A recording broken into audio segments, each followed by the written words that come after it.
Hello, host Eric here, talking with famous people. I've got famous person Tippy in attendance and Mega Bro in attendance, along with my supervisor, INFP listener. Now, Tippy is an INFP as well, at least that's what we just typed her as and what she self-identifies as. So I would like to ask her a little bit about that experience. For those of you who are unaware, the INFP starts with FI in the dominant slot, followed up by NE, and then has SITE. Is that right? SITE. Yes. Yeah, okay. So FINE SITE. And I am always curious about those who have FI in the dominant slot because I, of course, as an ENTP, have FI in my 7th slot, which means I'm particularly bad at it. I don't have a good sense of my own feelings about things, and I'm often motivated by those feelings in ways that I don't really understand or recognize as being motivated by feelings. So I'd like for you to talk about what it's like to be in a world where your primary experience, your first experience, is to know how you feel about something. That seems so alien to me.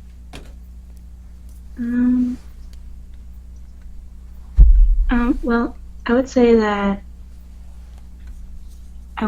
if I would compare like emotions to this ball of yarn, and for me, I can figure out what each thread belongs to and what the source of the emotion is. So I can figure out why I'm feeling a certain way and pinpoint that. And then, does knowing that help you to make your feelings go away, or I'm not sure um, what you do with them once you know what they are. I find that I use it when it comes to when I talk to my friends. I guess I'm always like aware of any sort of negative emotions they may be displaying. So I'm always on alert, on like low key alert, sort of.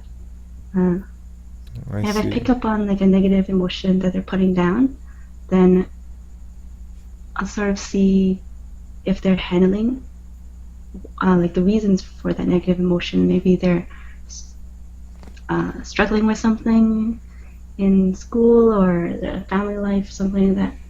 And then I find it helps to sympathize with my friends. Yeah.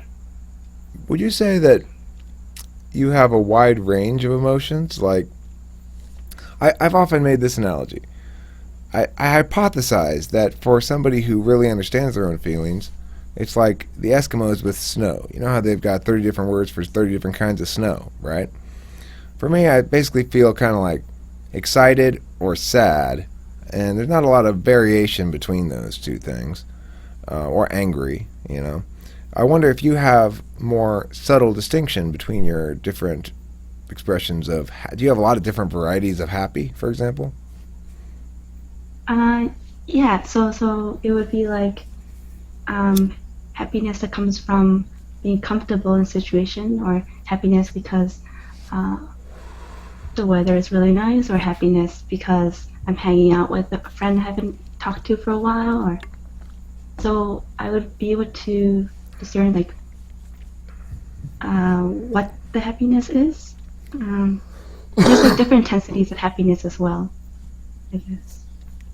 Uh, Um, do you feel as though when you go into a uh, school environment, I'm curious as to your relationship with TE protocols following firm sets of rules.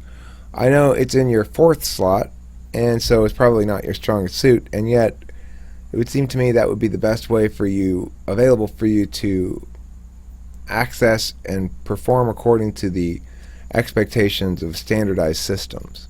Can you talk about how you deal with that, given that you've got your top judging function as internal feeling, and your perceiving function is extroverted intuition? I'm sorry about that, by the way. If I feel responsible to apologize for extroverted intuition to people who probably are burdened by it a bit. Do you like extroverted intuition? I find it is really fun in conversations. because you can just bounce around from topic to topic. So, I mean, it takes you in weird directions sometimes, but it's fun. Right. That's, So, and then sensing, you've got that in the third slot. I understand how the NESI combo works. It's sort of a combination back and forth of playing and cleaning up, you know. But with that TI in the fourth slot, so how is it that you interact with systems and standardized expectations? Is it through TE primarily, or do you use some other function? so, getting stuff done in school and stuff like that. So, if I value like meeting the expectations of my professors and stuff like that for getting assignments done, then I'll hold off on whatever I'm feeling at the moment. So like if I'm feeling, I don't know, sleepy or something, I'll make sure to still get the task done because I value, not failing school and disappointing people and like that. Do you find that you sometimes wish you used TE more effectively to get stuff like that done, or do you find that in general it is about consistent with what you value? I think reading tea would be more effective if I used it more often. Uh, let's say if I made a schedule, I stuck to that schedule, that would be super efficient, I think. But Yeah, tell me about it. uh, I don't know. I don't like being constrained by the time, even though I know it's would be more efficient if I organized every hour of my day into a certain activity.